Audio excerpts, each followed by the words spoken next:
Hi everyone. Today we are going to do a flower pour. I wanted to do something with my bubble edge mold, which I love. I mixed up 10 ounces of resin because I also have this little mold that I wanted to play with off to the side. If I have extra resin, I'm going to play with that. I am using craft resin, 1-to-1 low viscosity resin.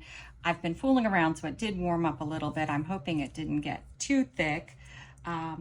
So I divided it amongst 3, 4, 5 cups, but I really put half of what I put in these other cups in this cup. So maybe it's like 2 ounces in this cup.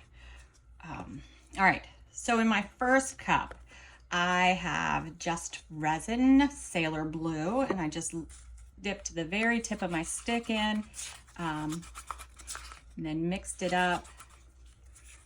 And then I used Just Resin Breakfast at Tiffany's, which is actually why I purchased these Just Resins, because I thought, oh, what a cute color.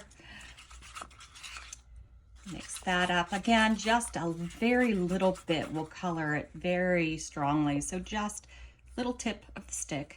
Next, I put 5 drops of Octopus Fluids Resin Ink Smurf, and then I put a little scoop of Interference Green Mica Powder from Let's Resin to make a fun mica powder that I think will look nice with this design. I'm a little worried it'll be overpowering. We'll see how it goes. Next, I mixed up about almost 2 piece drop sizes of Let's Resin Ocean White into my white cup because there was a good amount of it, good amount of resin, and I needed it to be pretty white, pretty heavy because of the heavy pigments.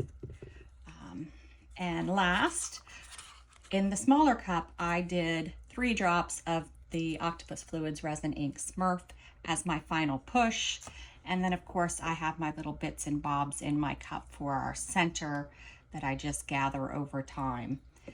All right, so let's get started.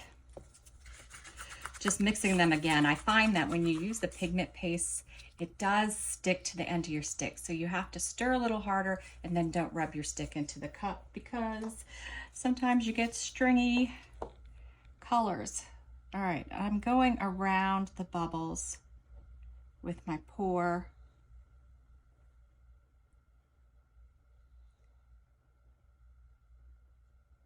And I am doing the whole amount, no special design, no pour this, pour that. I'm just pouring.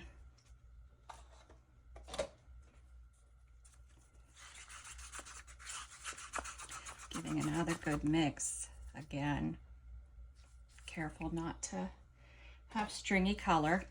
And then again, I'm going to do the same thing with the bubble edge, pouring just a little bit higher.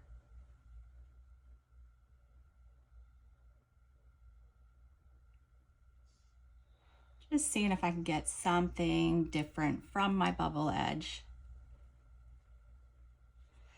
And you could tell that, you know, it's not very even in the center because of the way that I'm pouring this. But I'm okay with that. And then last, I am going to pour the mica powder in a circle right below the bubbles. So for this one, I am going to do something more traditional. Just right below them.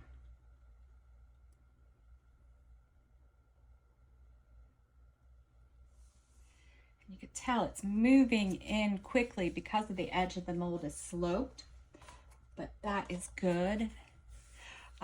Also, the tricky thing about the bubble edge mold, and I don't know if you can see all the bubbles that are forming, because it has so many crevices, it makes more bubbles. I have to do more work towards the end to get those bubbles out. I'm not worried about them right now. Next, I am going to use a piping bag today for my white because I'm going to pour my white slightly different. And I just find I have more control if I put it in a piping bag. I have really horrible hands. So I do whatever I can to make things easier on myself.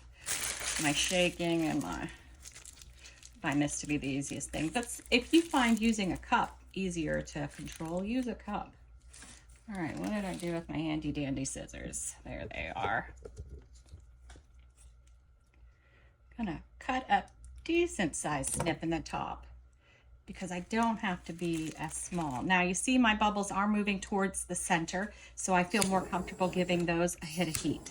I don't want to heat too close to my edge of my mold because I'm afraid I'll ruin my mold. And like I said, I love this mold. All right, so I am gonna start around the edge like I would do sort of similar spiral bloom.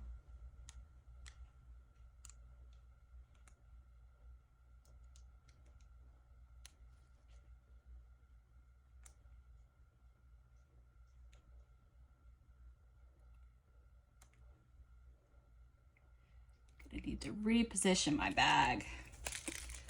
Make sure I get it all out. Oops. So I spray it into my hand. All right, let's start again.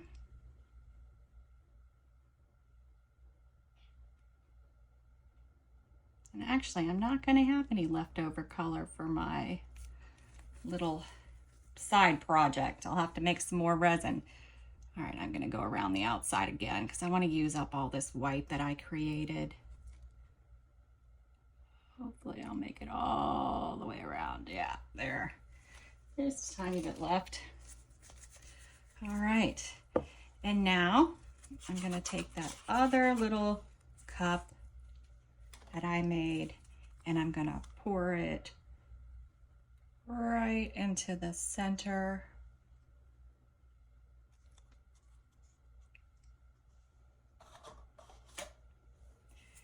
And I'm going to give this a little hit of heat. And then I'm going to take my little bits and bobs that I have in my little container. Grab some stuff.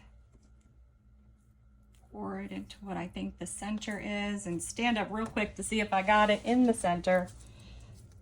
Maybe a little shove down. All right. Now I'm going to check to see if that creates bubbles. Give it a hit of heat. The great thing about craft resin is it does degas very good. So like getting rid of the bubbles from this mold is going to be really easy. Just going to go through and either work them towards the center or just knock them out. But I'll do that off camera. You don't have to watch me do this.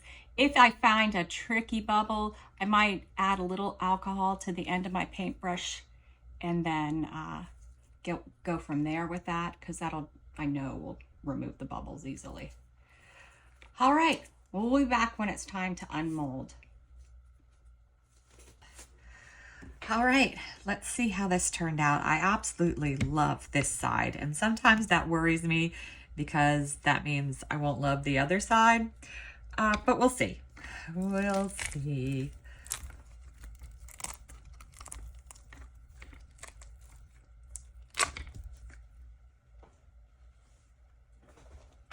All right. Oh, wow, no, I absolutely adore it. Look at that. It's gorgeous. So pretty. Love the blues.